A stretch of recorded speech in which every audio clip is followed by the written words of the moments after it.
Good morning, students. Jai Sri Swaminarayan. In last lecture, we have completed the basic terms related to the full employment, involuntary unemployment. उसके related हमने कुछ terms जो है हमने उसको define किए थे. ठीक है, वो हमने देखे थे. आज जो हम देखने वाले थे, जो मैंने आगे वाले लेक्चर में भी, प्रीवियस लेक्चर में भी आपको बताया था कि that is the problem of excess demand and deficit demand. ठीक है, आज हम पढ़ने वाले हैं सिर्फ excess demand, problem of excess demand. As name suggest, अगर मैं आपको बताऊं कि भाई इकोनॉमी में जो होना चाहिए वो दोनों इक्वल होने चाहिए. Demand and supply, there must be equality in demand and supply. अगर डिमांड ज़्यादा होगी तो भी प्रॉब्लम है और अगर सप्लाई ज़्यादा होगी तो भी प्रॉब्लम है. ठीक है, तो आज हम पढ़ने वाले हैं एक्सेस डिमांड. ठीक है, कि भाई एक्सेस डिमांड क्यों होती है, रीज़न क्या है, मीनिंग क्या है एक्सेस डिमांड का, कोजेस क्या है एक्सेस डिमांड के, और एक्सेस डिमांड होने की वजह से what is going to be impact in our economy, हमारी इकोनॉमी के ऊपर क्या इम्पैक्ट होगा अगर हमारे इकोनॉमी में एक्सेस डिमांड है तो. ठीक है, तो हम स्टार्ट करते हैं मीनिंग से कि एक एक्सेस डिमांड का मतलब क्या है. ठीक है, तो एज नेम सजेस्ट, दूसरा नाम है एक्सेस डिमांड का इन्फ्लेशनरी गैप. ठीक है, तो एज नेम सजेस्ट कि भाई it refers to the situations when aggregate demand is excess of aggregate supply corresponding to full employment into the economy, that is AD greater than AS. ठीक है, कि भाई access demand मतलब कि ऐसी situations जहां पे एग्रीगेट डिमांड जो है वो ज्यादा है, किससे, एग्रीगेट सप्लाई से, बावजूद भी आपकी इकोनॉमी में फुल एम्प्लॉयमेंट है. ठीक है, आपकी इकोनॉमी में फुल एम्प्लॉयमेंट होने के बावजूद भी आपकी इकोनॉमी में डिमांड जो है ज्यादा है कंपेयर टू आपके सप्लाई से. ठीक है, तो that situation is known as excess demand और इन्फ्लेशनरी गैप. ठीक है, एक्सेस डिमांड कहेंगे या फिर हम इन्फ्लेशनरी गैप हम उसे कहते हैं. अगर मैं आपको एग्जांपल दूं, suppose this is 500 unit demand in your economy, और वहां पे आपके जो प्रोडक्शन जो हो रहा है, सप्लाई जो हो रहा है वो कितना है, 450 यूनिट्स हो रहा है. बावजूद भी आपकी इकोनॉमी के सारे रिसोर्सेज जो हैं फुल्ली यूटिलाइज हो रहे हैं. मतलब फुल एम्प्लॉयमेंट मतलब जो भी आपके एचआर हैं, जो भी लेबर फोर्स है, वो पूरी तरीके से यूटिलाइज होने के बावजूद भी आपकी इकोनॉमी की सप्लाई जो है वो कम है आपकी इकोनॉमी की डिमांड से. तो ऐसी सिचुएशन को हम कहते हैं एक्सेस डिमांड या फिर इन्फ्लेशनरी गैप. ठीक है, दोनों का मीनिंग सेम ही है, मीनिंग ऑफ एक्सेस डिमांड और इन्फ्लेशनरी गैप. तो it refers to the situations when aggregate demand is in excess of aggregate supply. ठीक है, एग्रीगेट डिमांड जो है एक्सेस होगा, ज़्यादा होगा एग्रीगेट सप्लाई से, जबकि आपकी इकोनॉमी में फुल एम्प्लॉयमेंट है. फुल एम्प्लॉयमेंट मतलब कैसी situations, all the resources that is utilize fully. ठीक है, जितने भी रिसोर्सेज हैं वो फुल्ली यूटिलाइज हो रहे हैं, ऐसी सिचुएशन मतलब फुल एम्प्लॉयमेंट.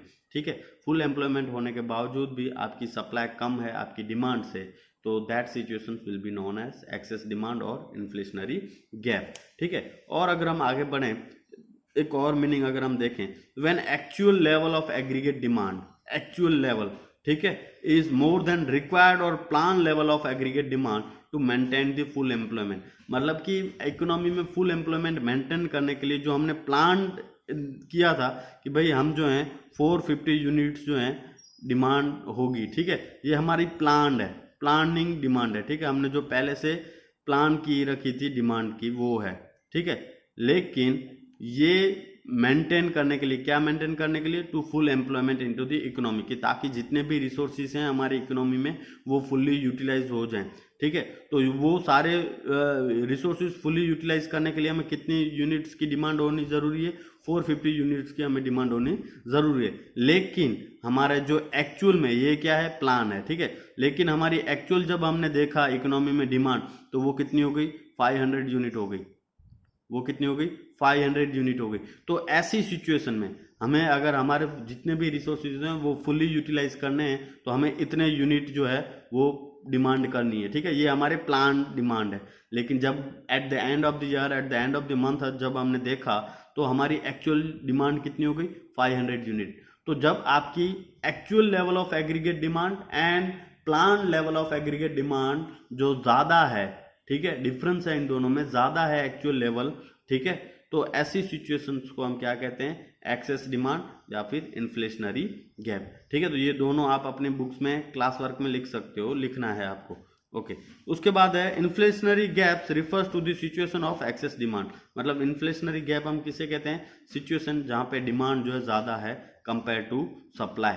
ठीक है, सप्लाई से जब आपकी डिमांड जो है वो ज्यादा है, एक्सेस डिमांड किससे एक्सेस है?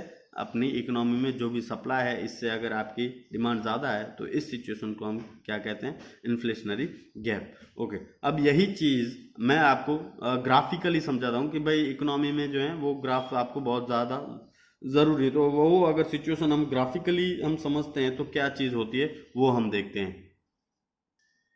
ओके, ये सिचुएशन है, ठीक है, ये आपका ग्राफिकली प्रेजेंटेशन है हमारे, जो अभी हमने कहा एक्सेस डिमांड को, वही हमारा ये ग्राफिकली प्रेजेंटेशन है। आपको इकोनॉमी में ये ग्राफ बनाने ज़रूरी है और इसके ऊपर से आपको इसका ऑब्जर्वेशन लिखना बहुत ही ज़रूरी है अगर आपको फुल मार्क्स चाहिए तो, ठीक है। तो मैं आपको बताता जाऊँ कि भाई X axis, Y axis aggregate demand और एग्रीगेट सप्लाई, और हमारे जो भी यूटिलाइजेशन जो हम कर रहे हैं वो यूटिलाइजेशन या फिर हमारे इनकम, एम्प्लॉयमेंट या फिर आउटपुट, ठीक है, हमारी total national income, total full employment into the economy और total output of the economy, ये चीज़ हम देख रहे हैं। तो ये है हमारी एग्रीगेट सप्लाई, ठीक है, या फिर हमारा एग्रीगेट इनकम, ठीक है, जो भी हमारा इनकम है ये हमारी है सप्लाई। और पहली सिचुएशन सेट जो है वो है AD, that is aggregate demand, ठीक है, ये प्लान्ड है, ये प्लान डिमांड है और ये एक्चुअल डिमांड है। AD1 इज क्या है?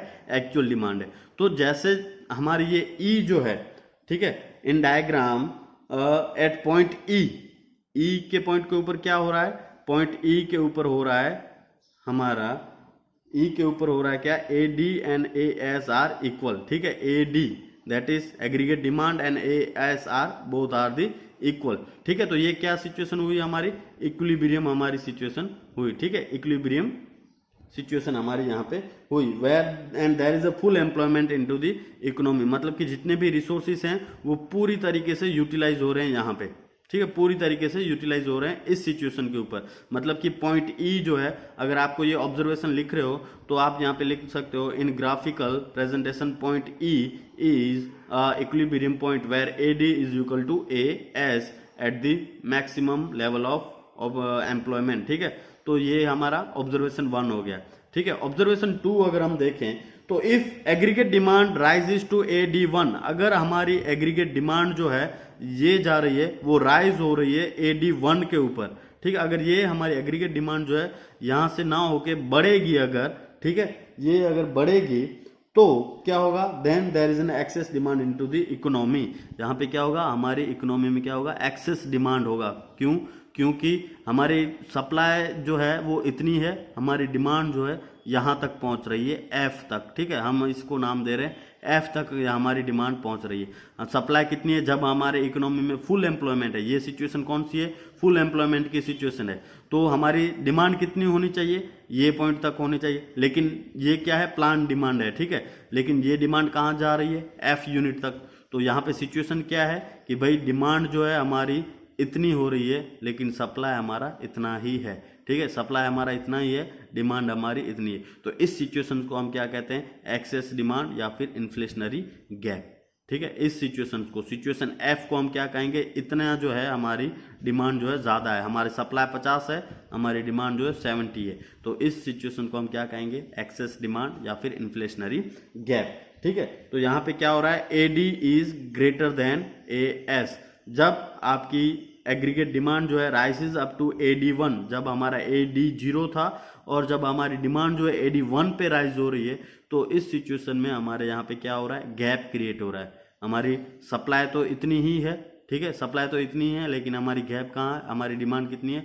F यूनिट तक। तो ऐसी सिचुएशन को हम क्या कहते हैं? एक्सेस डिमांड या फिर इन्फ्लेशनरी गैप। और यहाँ पे आपको पता है कि AD जो है वो ज़्यादा है किससे? AS से ज़्यादा है। तो ऐसी सिचुएशन को हम क्या कहते हैं? इन्फ्लेशनरी गैप, ठीक है। तीसरी अगर हम बात करें, the difference between AD1 and AD0 is the inflationary gap, जो मैंने अभी बात की कि भाई AD1, ये AD1 है हमारा, और AD0, इन दोनों के बीच में जो डिफरेंस है वो क्या है? इन्फ्लेशनरी गैप है, ठीक है, इन्फ्लेशनरी गैप है। उसके बाद है फोर्थ पॉइंट, अगर हम बात करें तो point E is a point of equilibrium corresponding to the full employment of resources. Point E1 is also point of equilibrium, ठीक है। पॉइंट E जो है वो क्या है? इक्विलिब्रियम है, जहां पे aggregate demand and aggregate supply जो है सेम है at the level of full employment in the economy, ठीक है। फुल एम्प्लॉयमेंट इकोनॉमी में जो है इक्विलिब्रियम पॉइंट है, ठीक है, क्या है? E1, ठीक है। E E1 जो है हमारा इक्विलिब्रियम पॉइंट ही है, लेकिन कहां पे, जब जो है ओवरफुल एम्प्लॉयमेंट ऑफ रिसोर्सेज है। ठीक है, ये सिचुएशन क्या है, ये सिचुएशन जो है ओवरफुल एम्प्लॉयमेंट, ठीक है, ओवरफुल एम्प्लॉयमेंट ऑफ रिसोर्सेज। तो ऐसी सिचुएशंस E1 जो है वो भी इक्विलिब्रियम पॉइंट है, लेकिन कब, कि जब हमारे रिसोर्सेज जो है ओवरफुल यूटिलाइज हो रहे हैं। ठीक है, ओवरफुल यूटिलाइजेशन हो रहा है, तब जो है E1 क्या है हमारी, जो है वो है इक्विलिब्रियम पॉइंट है। ठीक है, AD is the desired aggregate demand curve corresponding to full employment level of OM। मतलब कि ये जो AD जो है हमारा डिजायर्ड है, मतलब हमने अभी बात की ना मीनिंग के aggregate demand, actual demand, when actual demand is more then plan demand. ठीक है, तो ये डिजायर्ड लेवल है, प्लान है, कि भाई सिचुएशंस, आइडल सिचुएशन जो है किसी भी इकोनॉमी के लिए ये सिचुएशन है। AD1 और AS जो है ये सिचुएशन है। ठीक है, प्लान जो है हमारा ये है, हमारा डिजायर्ड सिचुएशन जो है ये सिचुएशन है D1।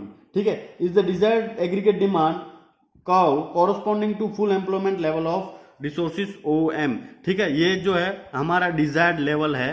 ठीक है, इतना जो है हमारा डिजायर्ड लेवल है, लेकिन हमारे यहाँ पे सिचुएशन क्या आ रही है, ये सिचुएशन हो रही है। ठीक है, AD1 is the actual aggregate demand, ये हमारा प्लान डिमांड है। AD0 इज हमारा जो है वो क्या है, प्लान डिमांड है, जो हमने प्लान करके रखा था ताकि हमारा जितने भी रिसोर्सेज हैं वो फुली यूटिलाइज हो जाए। ठीक है, और AD1 क्या हुआ, एक्चुअल डिमांड है। ठीक है, हमारी ये प्लान हमने ये किया था, लेकिन into the economy due to the some of the reasons this one is the actual demand. ठीक है, ये डिमांड क्या हो गई, एक्चुअल डिमांड हो गई, और इसकी वजह से हमारे रिसोर्सेज जो हैं E1 इक्विलिब्रियम पॉइंट हुआ, और हमारे बाकी के जो रिसोर्सेज जो हैं हमने उसका क्या किया, ओवरफुल एम्प्लॉयमेंट ऑफ रिसोर्सेज किया। क्या किया हमने, ओवरफुल एम्प्लॉयमेंट ऑफ रिसोर्सेज हमने यहाँ के किया। तो इक्वल क्या हुआ, यहाँ पे M से बढ़ के हमारे रिसोर्सेज कितने तक यूज हुए, M1 तक। ठीक है, ये M है, that is the situation where we are full employment, और जितने भी एम्प्लॉयमेंट हैं उन सभी का हम यूटिलाइज कर रहे हैं, फुल्ली यूटिलाइज कर रहे हैं। ठीक है, लेकिन M से लेके जब हमारा इक्विलिब्रियम E से इक्विलिब्रियम E1 पहुंचा, तब हमारा रिसोर्सेज क्या यूज हो रहे हैं, ओवरफुल एम्प्लॉयमेंट रिसोर्सेज हो रहे हैं। ठीक है, हम इसका यूज क्या कर रहे हैं, ओवरफुल, बहुत ज्यादा हम जो है रिसोर्सेज हम यहाँ पे सिचुएशंस हो रहा है। ठीक है, तो हम यहाँ पे जो है ये आपका ग्राफ बना, जिसके ऊपर से आप इसके 2 से 4 तक आप जो है इसके ऑब्जर्वेशन लिख सकते हैं। स्टार्टिंग यहाँ से करोगे कि भाई E जो है एक ऐसी सिचुएशन है जहाँ पे AD एंड AS जो है इक्विलिब्रियम पे हैं। ठीक है, AD एंड AS इक्वल हैं, लेकिन जैसे ही AD1 से डिमांड जो है, when demand rises from AD0 to AD1, ठीक है, AD0 टू AD1 से जैसे डिमांड राइज हुई, तो there is situation is created which is known as excess demand और इन्फ्लेशनरी गैप। ठीक है, इन्फ्लेशनरी गैप। तो difference between AD1 and AD0 is known as inflationary gap, और इस सिचुएशन को हम कहते हैं एक्सेस डिमांड। ठीक है, E से लेके जब F तक हम पहुंचे तो जो डिमांड जो है वो बढ़ गई, इसे हम कहते हैं एक्सेस डिमांड, और difference between this AD0 and AD1 is known as inflationary gap. और उसके बाद आपको लिखना है point A is the point of equilibrium responding to the full employment of resources. और जब point E1 is the also point of equilibrium, ये भी पॉइंट ऑफ इक्विलिब्रियम है, ये भी पॉइंट ऑफ इक्विलिब्रियम है। क्यों, क्योंकि यहाँ पे डिमांड और S यहाँ पे मैच हो रहे हैं, तो ये भी है, लेकिन कब ये इक्विलिब्रियम बन रहा है, जब हम इकोनॉमी में हमारे रिसोर्सेज को फुल्ली यूटिलाइज कर रहे हैं, ओवरफुल यूटिलाइज कर रहे हैं, फुल्ली नहीं ओवरफुल यूटिलाइज कर रहे हैं, तब की सिचुएशन में E1 is the also equilibrium point. ठीक है, उसके बाद हम लिखेंगे AD0 इज डिजायर्ड और प्लान। ठीक है, ये क्या है, ये सिचुएशन क्या है, डिजायर्ड, मतलब इकोनॉमी के लिए जो अच्छी चीज है वो, या फिर जो हमने प्लान किया था, so that we can utilize fully our full employment level of resources, हम अपने रिसोर्सेज जो हैं फुली यूटिलाइज कर पाए और हमारे रिसोर्सेज को एम्प्लॉयमेंट पूरी तरीके से मिल पाए, तब हमारा ये क्या है, AD0 इज प्लान डिमांड। ठीक है, हमने ये प्लान करके रखा था कि जब हमारे इकोनॉमी के रिसोर्सेज को फुल एम्प्लॉयमेंट कर दें, तब हमारी डिमांड इतनी होनी चाहिए E के हिसाब से। और अगर हम दूसरी बात करें कि भाई AD1 is a actual demand, ये प्लान डिमांड है, ये क्या है, एक्चुअल डिमांड है। ठीक है, beyond full level of resources. ठीक है, full level of employment of resources beyond, यहाँ से हम M से लेके M1 तक पहुंचे, जब हम E डिमांड हमारी बढ़ी तो। ठीक है, तो ये आपका डायग्राम है, और इसके हिसाब से आप 4 से 5 इसके ऑब्जर्वेशन भी लिख सकते हैं। उसके बाद जो मैंने आपको बताया था कि भाई कोजिस ऑफ एक्सेस डिमांड, कि ये एक्सेस डिमांड जो है क्यों होती है, ठीक है, ये सिचुएशंस क्यों अराइज होती है किसी भी इकोनॉमी में। तो इसके 3 से 4 रीजन है जिसकी वजह से एक्सेस डिमांड जो है इकोनॉमी में राइज होती है, ठीक है, सिचुएशंस जो है ज्यादा होती है जब अगर कंजप्शन एक्सपेंडिचर जो है वो इंक्रीज हो जाए। If consumption expenditure is increases, अब ये कंजप्शन एक्सपेंडिचर कौन करता है, तो जनरली हाउस होल्ड, ठीक है, जो भी पब्लिक है, इंडियन पब्लिक है, इकोनॉमी में जो भी पब्लिक रहती है, वो अपनी अगर कंजप्शन बढ़ा दे, ठीक है, वो अगर अपने कंजप्शन बढ़ा दें, दैट मीन्स अगर मैं ज़्यादा से ज़्यादा स्पेंड करने लगूंगा तो मैं क्या होगा, मेरी हर एक प्रोडक्ट के लिए डिमांड बढ़ती जाएगी।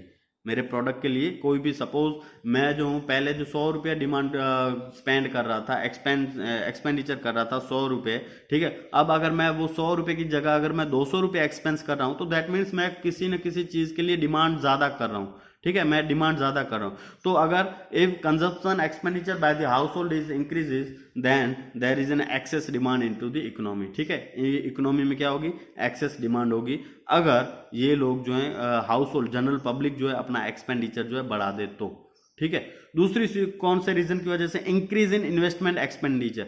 अब जो बिजनेस जो होते हैं, ठीक है, बिजनेस सेक्टर्स जो होते हैं, जो फर्म्स जो होती हैं, जो प्रोड्यूसर जो होते हैं, ठीक है, जो मैन्युफैक्चरर जो होते हैं, वो अगर अपना इन्वेस्टमेंट बढ़ा दें, इन्वेस्टमेंट एक्सपेंडिचर बढ़ा दें, ठीक है। अब सपोज मैं आपको बताऊं कि भाई ये भी इन्वेस्टमेंट भी एक टाइप का कंजप्शन ही है इस बिजनेस यूनिट के लिए। अगर सपोज मैं एक बिजनेसमैन हूं, मैंने एक मशीन लगा के रखी है और मैं दूसरी मशीन लगा रहा हूं, मैं तीसरी मशीन लगा रहा हूं, तो ऐसी सिचुएशन में भी मैं क्या कर रहा हूं, मैं जो हूं डिमांड कर रहा हूं मशीन्स की, मैं जो हूं डिमांड कर रहा हूं मशीन्स की, ठीक है, अलग अलग मशीन्स की। तो ऐसी सिचुएशंस को हम भी क्या कहेंगे कि इस रीजन की वजह से भी डिमांड जो है एक्सेस हो जाएगी, डिमांड जो है बढ़ जाएगी, ठीक है।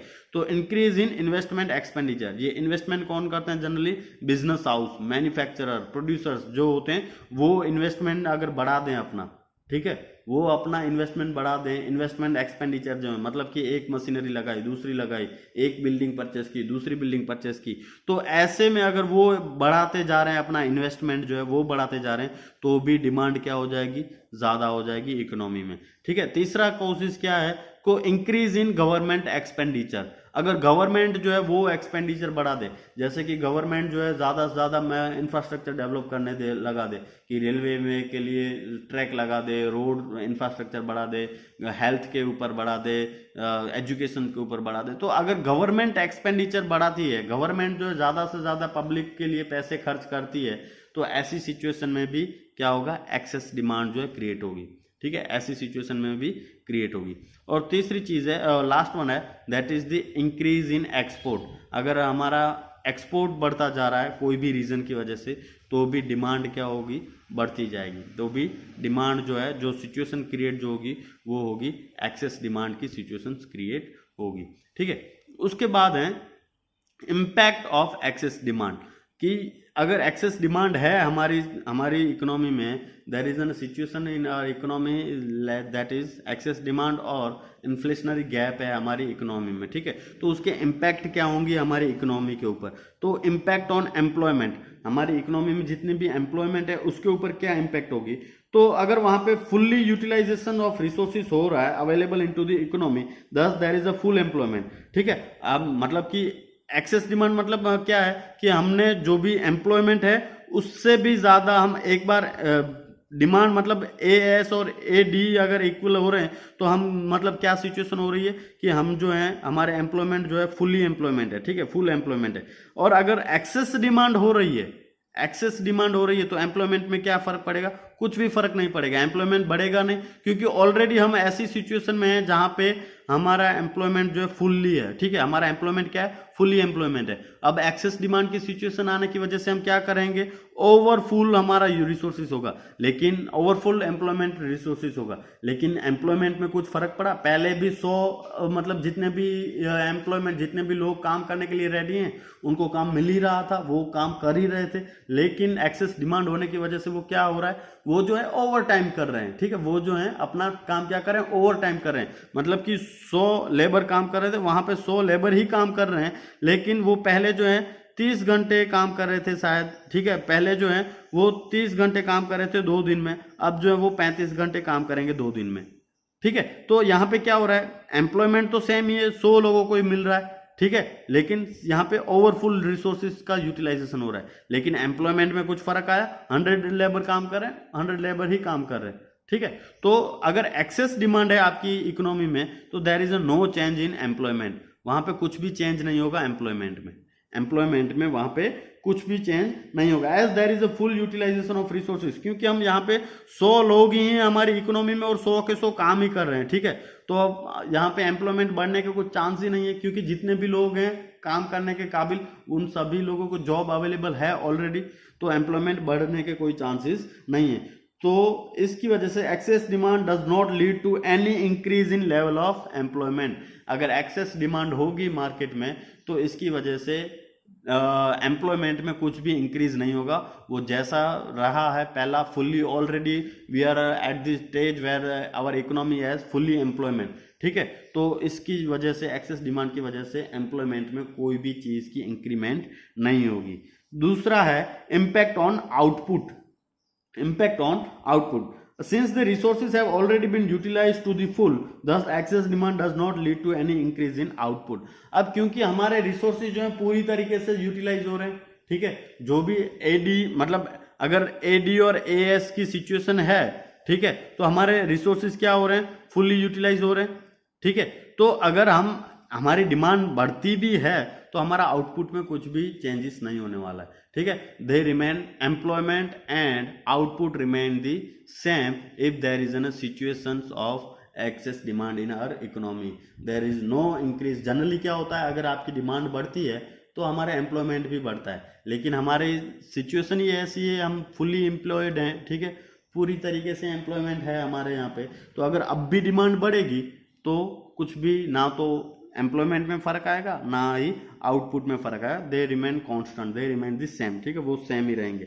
अब है impact on prices, impact on prices as output and employment can not change, ठीक है, they remain the same, so ultimate pressure is on price, जो प्रेशर आएगा वो प्राइस के ऊपर आएगा।